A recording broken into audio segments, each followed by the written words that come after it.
L'hubris, ou hybris, traduit par démesure, est une notion qui, dans la Grèce antique, renvoie à des attitudes excessives, passion, orgueil, outrage, crime, transgression. Autant dire que ce terme s'oppose à tempérance et raison, logos. L'homme qui s'adonne à la démesure se condamne lui-même pour avoir défié les dieux. En conséquence, l'hubris est inséparable de Némésis, déesse de la vengeance, chargée de punir celui qui s'est livré à une telle ivresse, quelle qu'en soit la forme.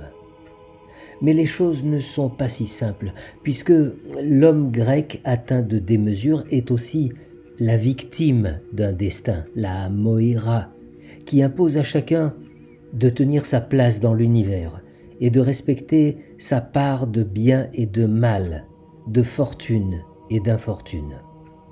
Et l'on sait que rares sont les héros capables d'une telle sagesse bien ennuyeuse.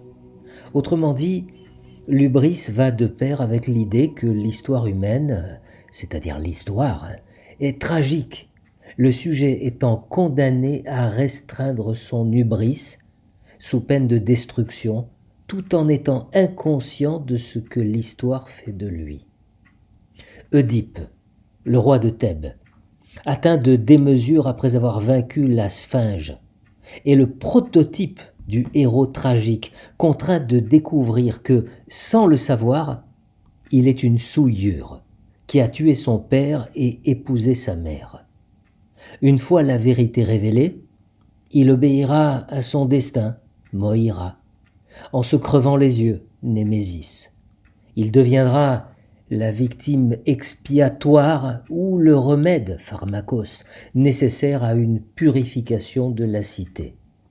La démesure conduit donc à l'anéantissement de soi. Et l'on comprend pourquoi Freud s'est saisi de cette histoire pour relancer au début du XXe siècle l'idée que la condition humaine est tragique. Chaque sujet est tributaire de son inconscient, le destin. Et c'est de la prise de conscience de ce qui lui échappe que découle sa plus haute liberté.